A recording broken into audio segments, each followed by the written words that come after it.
Hello friends, welcome to ECVS family. இன்றைக்கி நம்ம சேனலில் கடலை மாவு வச்சு நல்லா சிம்பிள் அண்ட் ஈஸியாக செய்யக்கூடிய ஒரு 2 ஸ்வீட் ஸ்நாக்ஸ் எப்படி செய்யறதுன்னு சொல்லி பார்க்கலாம். ஒன்று வந்து பார்த்தீங்க அப்படின்னா நம்ம 90s 80s டைமில் ரொம்ப ஃபேமஸான 7 கப் பர்ஃபி. இன்னொன்று பூந்தியே பொரிக்காம ஒரு சொட்டு கூட எண்ணெய் சேர்க்காம இட்லி பாத்திரத்தை வச்சு லட்டு செய்ய போறோம். இப்போ இந்த 2 ஸ்வீட்ஸ் எப்படி செய்யறதுன்னு சொல்லி நம்ம வீடியோக்குள்ள பார்க்கலாம். இப்போ இந்த லட்டு செய்யறதுக்கு ஒரு மிக்சிங் பவுல் எடுத்துக்கலாங்க. நான் இன்னைக்கு அளக்கிறதுக்காக 200 ml கப்பு எடுத்துக்கிறேன். நீங்க கப்பு, டம்ளர், கிண்ணம்னு எது எடுக்கிறீங்களோ அதை கடைசி வரைக்கும் அளக்கிறதுக்கு நம்ம யூஸ் பண்ணிக்கலாம். நான் எடுத்திருக்க இந்த 200 ml கப்பில் வந்து 1 கப் அளவுக்கு கடலை மாவு எடுத்திருக்கேன். கடலை மாவு நல்ல குவாலிட்டியான கடலை மாவை பார்த்து வாங்கிக்கோங்க, அப்போதான் லட்டு நல்லா டேஸ்டாக இருக்குங்க. இப்போ அதே கப்லேயே 1/2 கப் அளவுக்கு தண்ணி சேர்த்துக்கலாம். இதில் வந்து அளவுகள் ரொம்பவே முக்கியங்க. கொஞ்சம் தண்ணி கூட போயிட்டாலும் நம்மளுக்கு சரியான முறைகளை உருண்டை பிடிக்க வராது. அதுக்கேற்ற மாதிரி கரெக்டான அளவுகளை சேருங்க. இது கூடவே 1 பிஞ்ச் அளவுக்கு உப்பு சேர்த்துக்கலாம். உப்பு சேர்த்ததுக்கு அப்புறமா கட்டி இல்லாமல் இந்த மாதிரி ஒரு விஸ்கோ இல்லை ஸ்பூனோ வச்சு நல்லா கலந்து விட்டுக்கோங்க. மாவு பாருங்கள், இப்போ கட்டி இல்லாமல் நல்லா கலந்து விட்டாச்சு. இப்போ இந்த மாதிரி இருக்கணும். நான் இப்போ ஒரு கரண்டி எடுத்து நான் மாவு அள்ளி காமிக்கிறேன் பாருங்கள். இட்லி மாவு பதத்துக்கு நம்ம கரைச்சி வச்ச மாவு இருக்கணுங்க. ரொம்பவும் தண்ணியாகவும் இருக்கக்கூடாது. இப்போ பாருங்கள், இந்த அளவுக்கு சரியாக இருக்கும். 1 கப் மாவுக்கு 1/2 கப் அளவுக்கு தண்ணி சேர்த்தோம் அப்படின்னா சரியாக இருக்குங்க. பாருங்கள், நல்லா திக்காக இருக்குது பாருங்கள் மாவு.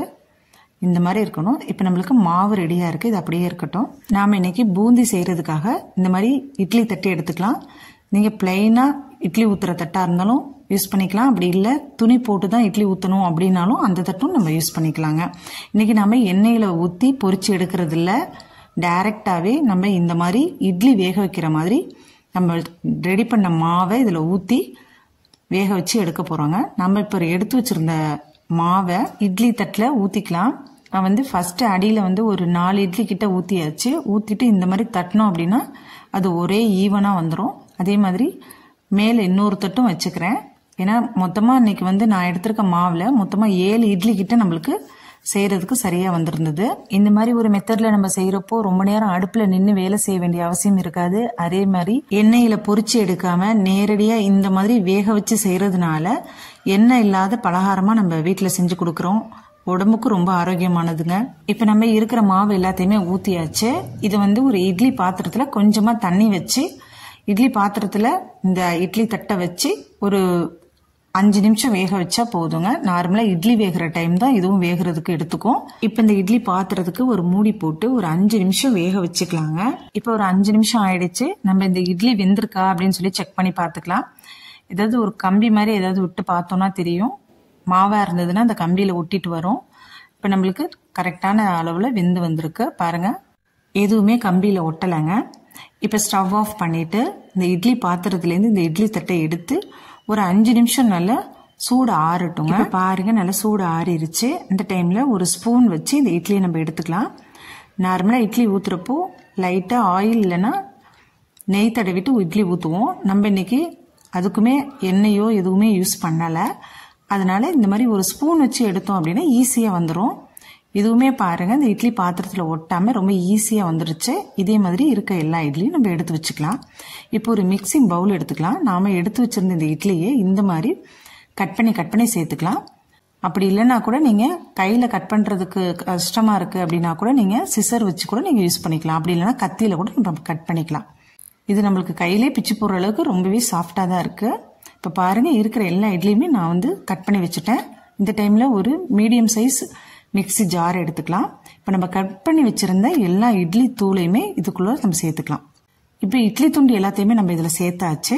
இதை வந்து பல்ஸில் வச்சு 1 செகண்ட் மட்டும்தான் அரைக்கணுங்க. ரொம்ப நைஸாக அரைச்சிடக்கூடாது. இப்போ நான் ஓட்டிட்டு வந்து காமிக்கிறேன் பாருங்கள். நல்லா இந்த மாதிரி பொறன்னு இருக்கணும். அப்போ தான் வந்து நம்ம பூந்தி பொரிச்ச மாதிரி இருக்கும். இப்போவே எப்படி இருக்குது பாருங்கள். பூந்தி பொரிச்ச மாதிரி நல்லா உதிரியாக பொறன்னு இருக்குது பாருங்கள். இந்த மாதிரி பல்ஸில் வச்சு ஓட்டிக்கோங்க. இப்போ நம்மளுக்கு பூந்தி ரெடியாக இருக்குது. இது அப்படியே இருக்கட்டுங்க. இப்போ ஒரு கடாயை நம்ம அடுப்பில் வச்சுக்கலாம். இந்த கடாயில் நம்ம எடுத்துருக்க மெஷர்மெண்ட் கப்பில் 1 கப் அளவுக்கு சர்க்கரை சேர்த்துக்கலாங்க. 1 கப் கடலை மாவுக்கு 1 கப் சர்க்கரை சரியாகவே இருக்கும். அதே கப்லேயே 1/2 கப் அளவுக்கு தண்ணி சேர்த்துக்கலாம். தண்ணி சேர்த்துட்டு அடுப்பை ஆன் பண்ணிவிட்டு நல்லா பாகுபதம் வரணும், அந்தளவுக்கு நல்லா கிளறி விட்டுக்கிட்டே இருங்க. இப்போ ஓரளவுக்கு பார்த்தீங்கன்னா கொதி வர ஆரம்பிச்சிருச்சு, சர்க்கரையெல்லாம் கரைஞ்சிருச்சு. இந்த டைமில் ஒரு 3 ஏலக்காயை இந்த மாதிரி தட்டி சேர்த்துக்கோங்க. இது கூடவே கலருக்காக நான் 1 பிஞ்ச் அளவுக்கு மஞ்சத்தூள் சேர்த்துக்கிறேங்க. இந்த மாதிரி மஞ்சத்தூள் சேர்த்து செய்கிறப்போ நல்ல லட்டு நல்ல மஞ்சள் கலரில் நம்ம ஸ்வீட் ஸ்டாலில் விற்கிற மாதிரி அதே கலரில் ஒன்று போல் லட்டு பார்க்கவே நல்லா அட்ராக்டிவாக இருக்கும். இப்போ இது எல்லாத்தையுமே நல்லா கலந்து விட்டுக்கலாம். இப்போ பாருங்கள் நல்லா கொதி வந்துருச்சு. நம்ம இப்போ பாகுபதம் செக் பண்ணிக்கலாம். 2 விரலில் எடுத்து இந்த மாதிரி அந்த பாகு தண்ணியை எடுத்து பார்த்தோம் அப்படின்னா இந்த சர்க்கரை தண்ணி இந்த மாதிரி நூல் மாதிரி வரணுங்க. இப்போ பாகுபதம் சரியாக இருக்குது.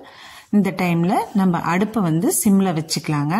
சிம்மில் வச்சுட்டு நாம் பூந்தி ரெடி பண்ணி வச்சுருந்ததை இதில் கொட்டிக்கலாம். இப்போ நம்ம மிக்ஸி ஜாரில் இருந்தது எல்லாத்தையுமே நம்ம இதில் சேர்த்தாச்சு. இப்போ இது எல்லாத்தையுமே நல்லா ஒரு முறை கலந்து விட்டுக்கலாம். இந்த சர்க்கரை தண்ணியில் நல்லா இந்த பூந்தி வந்து உள்ளார நல்லா உறிஞ்சி நல்லா மெதுமெதுன்னு ஆகும் பாருங்கள். இப்போ நான் எடுத்து காமிக்கிறேன் பாருங்கள். அப்படியே பூந்தி எப்படி நம்ம ஜீராவில் ஊறினா இருக்குமோ அதே மாதிரி இருக்கும், பார்த்தினாலே தெரியும் உங்களுக்கு. இப்போ இந்த டைமில் இது அப்படியே ஒரு அடுப்பில் இருக்கட்டுங்க. இது அப்படியே ஒரு ஓரமாக இருக்கட்டும். இப்போ வேறொரு கடாயை அடுப்பில் நம்ம வச்சுக்கலாம். அதில் 1 ஸ்பூன் அளவுக்கு நெய் சேர்த்துக்கலாங்க. இதில் நம்ம மொத்தமே ஆயில்னு எதுவுமே சேர்க்கறது ஒரே 1 ஸ்பூன் நெய் மட்டும்தாங்க. இப்போ இந்த நெய் சேர்த்தாச்சு. இதில் முந்திரி பருப்பும் பாதாமும் நான் இந்த மாதிரி குட்டி குட்டியாக கட் பண்ணி வச்சுருக்கேன், அதை இது கூட சேர்த்துக்கலாம். ஓரளவுக்கு பாதாமும் முந்திரியும் வறுபட்டதுக்கப்புறமா இதில் ஒரு 10லேருந்து 15 கிட்ட உலர் திராட்சை நம்ம சேர்த்துக்கலாம். சேர்த்துட்டு இது பலூன் மாதிரி ஓரளவுக்கு உப்பி வர டைமில் இப்போ ஸ்டவ் ஆஃப் பண்ணிவிட்டு இதை வந்து நம்ம கலந்து வச்சுருந்த பூந்தியோடு இதை கூட சேர்த்துக்கலாங்க. சேர்த்துட்டு நல்லா ஒரு முறை இது எல்லா இடத்துலையும் படுற மாதிரி ஒரு முறை கலந்து விட்டுக்கோங்க.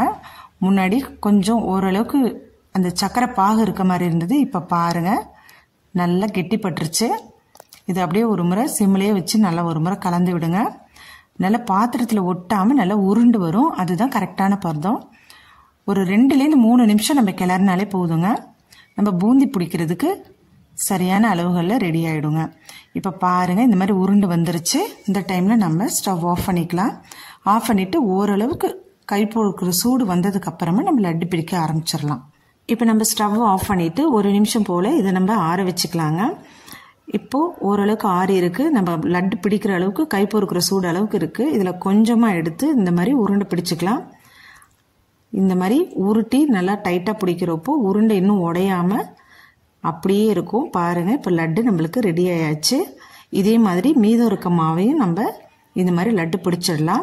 நீங்கள் முந்திரி பருப்பு பாதாம் இது கூடவே நீங்கள் வெள்ளரி விதை பூசணி விதைன்னு சேர்த்துக்கலாங்க. இப்போ மீதம் இருக்க மாவை இதே மாதிரி நம்ம லட்டு பிடிச்சி வச்சிடலாம். இந்த லட்டு எண்ணெயில் பொரிக்காமல் செஞ்ச லட்டு அப்படின்னு சொன்னீங்கன்னா யாருமே நம்ப மாட்டாங்க. அந்த அளவுக்கு கொஞ்சம் கூட சுவையும் மனமும் மாறாமல் அதே டேஸ்ட்டில் ரெடி பண்ணிட்டோம். நிறைய பேருக்கு பார்த்தீங்கன்னா எண்ணெய் பலகாரம்னாலே அவங்களுக்கு பிடிக்கவே பிடிக்காது அப்படிம்பாங்க.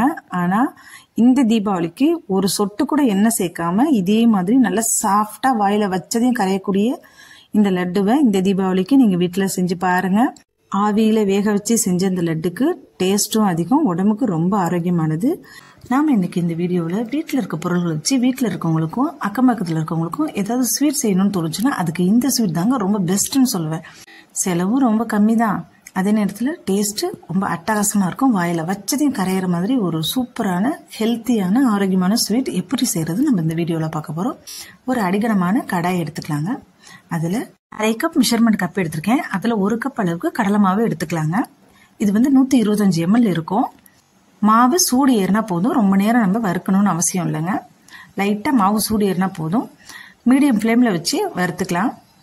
இப்போ ஓரளவுக்கு மாவு சூடு ஏறினதுக்கப்புறமா ஸ்டவ் ஆஃப் பண்ணிவிட்டு இது வேறு ஒரு பாத்திரத்துக்கு மாற்றி கட்டி இல்லாமல் நல்லா நைஸாக சலிச்சு வச்சுக்கலாங்க. இப்போ வேறு ஒரு கடாயை அடுப்பில் வச்சுக்கலாம். கடாய் சூடு ஏறினதுக்கப்புறமா ஒரு 50 ml அளவுக்கு தண்ணி இதில் சேர்த்துக்கலாம். அதில் 3 கப் அளவுக்கு சர்க்கரை சேர்த்துக்கலாங்க. நம்ம ஃபஸ்ட்டு வந்துட்டு 1 கப் அளவுக்கு கடலை மாவு சேர்த்துருக்கோம். இதில் 3 கப் அளவுக்கு சர்க்கரை சேர்த்துருக்கோம். மொத்தமாக 4 கப் அளவுக்கு பொருள் சேர்த்துருக்கோம். இதை லைட்டாக ஒரு முறை மிக்ஸ் பண்ணி விட்டுட்டு இதில் 1 கப் அளவுக்கு பால் சேர்த்துக்கலாங்க. இது வந்து காய்ச்சின பால், நீங்கள் கண்டிப்பாக வந்து காய்ச்சின பால் தாங்க சேர்க்கணும். இது சேர்த்ததுக்கு அப்புறமா நல்லா ஒரு முறை மிக்ஸ் பண்ணி விட்டுக்கலாம். சர்க்கரை நல்லா கரைஞ்சதுக்கு அப்புறம் தான் பால் சேர்க்கணும்னு இல்லைங்க.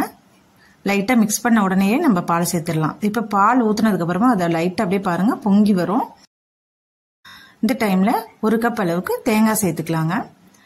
தேங்காய் சேர்த்ததுக்கு அப்புறமும் பாத்தீங்கன்னா லைட்டா அப்படியே பொங்கி பொங்கி வர மாதிரி இருக்கும். நம்ம அடுப்பை மீடியம் ஃப்ளேம்ல வச்சுட்டு கைவிடாம கலந்து விட்டுக்கிட்டே இருக்கணுங்க. பால் சேர்த்துருக்கிறதுனால இது வந்து பொங்கி வரதான் செய்யும். ஸோ அதனால நீங்க பயப்பட தேவையில்லை. மீடியம் ஃப்ளேம்ல வச்சிங்க அப்படின்னா அந்த பொங்குறது கொஞ்சம் அடங்கிரும். இப்போ கைவிடாம கலந்து விட்டுக்கிட்டே இருங்க. இதுல 1 ஸ்பூன் அளவுக்கு வாசனைக்காக ஏலக்காய் தூள் சேர்த்துக்கலாம். இந்த டைம்ல நம்ம வறுத்து சலிச்சு எடுத்து வச்சிருந்த கடலை மாவை கொஞ்சம் கொஞ்சமா கொட்டணும். ஒரே டைம்ல கொட்டக்கூடாது. கொஞ்சம் கொஞ்சமா கொட்டி அதே நேரத்துல கைவிடாம கலந்து விட்டுக்கிட்டே இருக்கணும். ஒரே டைம்லயே கொட்டினீங்கன்னா கட்டி கட்டியா ஆயிடும். ஸோ கொஞ்சம் கொஞ்சமா கொட்டுங்க. ஒரு கையில கொட்டணும், ஒரு கையில அப்படியே கலந்து விட்டுக்கிட்டே இருக்கணும். பாருங்க இப்ப நல்லா அந்த கடலை மாவுல அந்த பாகுல கரைஞ்சி எப்படி எல்லோ கலர்ல இருக்கு பாருங்க. இப்போ அதே மெஷர்மெண்ட் கப்ல 1 கப் அளவுக்கு தேங்காய் எண்ணெய் எடுத்துக்கலாங்க. இது ஒரே டைம்லயே ஊத்தாம அப்பப்ப கொஞ்சம் கொஞ்சமா ஊத்தி நம்ம மிக்ஸ் பண்ணி விட்டுக்கணும். நார்மலா இதுல வந்து ரீஃபண்ட் ஆயிலும் சேர்ப்பாங்க. ஆனா தேங்காய் எண்ணெய் சேர்த்து செய்யறப்ப டேஸ்டும் நல்லா இருக்கும். உடம்புக்கு ரொம்ப ஆரோக்கியமானது. தேங்காய் எண்ணெய் சேர்த்து செய்யறப்போ டேஸ்ட் நல்லா அட்டகாசமா இருக்குங்க. ஒரு முறை இந்த மாதிரி ட்ரை பண்ணி பாருங்க. அப்பப்ப கொஞ்சம் கொஞ்சமா நம்ம அந்த தேங்காய் எண்ணெயை சேர்த்து சேர்த்து கிளறி விட்டுக்கிட்டே இருக்கணுங்க. இதுல ஒரு 10 முந்திரி பருப்பு கிட்ட நான் எடுத்து நெய்யில வறுத்து சேர்த்திருக்கேன். இது வந்து ஆப்ஷனல் தான். உங்களுக்கு வேணும்னா நீங்க சேர்த்துக்கலாம், இல்லைன்னா இதை ஸ்கிப் பண்ணிக்கலாம். இதுல ஒரு 2 ஸ்பூன் அளவுக்கு நெய் சேர்த்துக்கலாங்க. நெய் சேர்க்கறதுனால நல்ல வாசனை, நெய் வாசனையோட சாப்பிட்றதுக்கு நல்ல டேஸ்ட் அட்டகாசமா இருக்கும். ஃபைனலா மீதம் இருந்த தேங்காய் எண்ணெயும் நான் இதோட சேர்த்துக்கிட்டேன். இருக்கிற எல்லா எண்ணெயும் இது கிட்டத்தட்ட 1 கப் அளவுக்கு நான் தேங்காய் எண்ணெய் எடுத்திருந்தேன். கொஞ்சம் கொஞ்சமா ஊத்தி கிளறி விட்டுக்கிட்டே இருந்தோம். இப்ப எல்லாமே கிளறி விட்டாச்சு. இதுதான் வந்து பாத்தீங்கன்னா ஃபைனல் ஸ்டேஜ். பாருங்க ஒட்டாம இந்த மாதிரி உருண்டு வரணுங்க. இப்ப அடுப்பை அப்படியே சிம்ல வச்சுட்டு நான் ஏற்கனவே வந்து ஒரு பிளேட்ல நெய் தடவி வச்சிருக்கேன். ஸோ அதுல இதை அப்படியே வந்து கொட்டிடலாம். கொட்டிட்டு அதை வந்து கரண்டி வச்சு எதுவுமே சமப்படுத்தாம இப்படி இப்படி அந்த பிளேட்டை இப்படி ஆட்டி விட்டா போதும். அதுவாவே இந்த ஈவனா அந்த பரப்பி வச்ச மாதிரி வந்துருங்க. நம்ம கரண்டி வச்சு எதுவுமே செய்ய வேண்டியதில்லை. லைட்டா பிளேட் அப்படி இப்படி அட்ஜஸ்ட் பண்ணா போதுங்க. கடாயிலேருந்து நம்ம பிளேட்டுக்கு மாத்துறது ரொம்ப ரொம்ப குயிக்கா நம்ம மாத்திடணுங்க. கீழே இறக்கி வச்சுட்டு அப்புறமெல்லாம் செய்யக்கூடாது. அடுப்புலேருந்து இறக்கணும் உடனே இதுல கொட்டிடணும் பிளேட்ல. அதுக்கு நம்ம முன்னாடியே நெய்யோ எண்ணெயோ தடவி வச்ச பிளேட்ல டக்குன்னு கொட்டிடணும். இப்ப பாருங்க நான் இதுல பிளேட்ல கொட்டி ஒரு 2 நிமிஷம் தான் ஆச்சு. நல்லா செட் ஆயிடுச்சு. நம்ம இப்படி தொட்டு பார்த்தோம்னாலே தெரியும் நல்லா செட் ஆயிடும். குழக்குழன்னு இருக்காது. இந்த டைம்ல நம்ம கத்தியோ அப்படி இல்லைன்னா தோசை திருப்பி வச்சு இந்த மாதிரி கட் பண்ணி எடுத்துக்கலாம். நான் இன்னைக்கு வந்து டைமண்ட் ஷேப்ல கட் பண்ணியிருக்கேன். நீங்க வந்து கட்டங்கட்டமா கூட நம்ம கட் பண்ணிக்கலாம். இது நம்மளோட பிரியம்தான். இதுல வந்து கிட்டத்தட்ட நம்ம வந்து 7 கப் அளவுக்கு பொருள்கள் சேர்த்திருக்கோம். அதாவது 3 கப் சர்க்கரை, 1 கப் எண்ணெய், 1 கப் கடலை மாவு, 1 கப் தேங்காய், 1 கப் பால் சேர்த்திருக்கோம். மொத்தமா 7 கப் அளவுக்கு இதுல நம்ம பொருள்கள் சேர்த்திருக்கோம். நம்ம சேர்த்திருக்க பொருள்கள் எல்லாமே வீட்டுல நம்ம எப்பொழுதும் யூஸ் பண்ற வீட்டுல இருக்கக்கூடிய பொருள்கள் தான். வெளியில நம்ம கடையில எதுவுமே வாங்க வேண்டிய அவசியம் இருக்காதுங்க. இது வந்து நிறைய பேர் 7 கப் ஸ்வீட்னு சொல்லுவாங்க, 7 கப் கேக்குன்னு சொல்லுவாங்க. இந்த ஸ்வீட் செய்யறதுக்கான செலவு ரொம்ப ரொம்ப கம்மிங்க. ஆனா டேஸ்ட் நல்லா அட்டகாசமா இருக்குங்க. இது நாங்க அடிக்கடி செய்வோம். வீட்டுல ஸ்வீட் செய்யணும் அப்படின்னு தோணுச்சுனாலே உடனே நாங்க வந்து இதை செஞ்சிருவோம். அதே மாதிரி பக்கத்துல இருக்கவங்களுக்கு யாருக்காவது ஏதாவது ஸ்வீட் செஞ்சு கொடுக்கணும் அப்படின்னு தோணுச்சுன்னா கூட நாங்க டக்குன்னு இதை செஞ்சு கொடுத்துருவோம். இந்த அளவுக்கு ஒரு ஈஸியான டேஸ்டியான ஒரு ஸ்வீட்டுங்க. அவ்வளவுதான் ஃப்ரெண்ட்ஸ், சுவையான மனமான 7 கப் ஸ்வீட் ரெடியா இருக்கு. இது நீங்களும் வீட்டுல ட்ரை பண்ணி பார்த்துட்டு எப்படி இருக்குன்னு சொல்லிட்டு கமெண்ட் பாக்ஸ்ல கமெண்ட் பண்ணுங்க.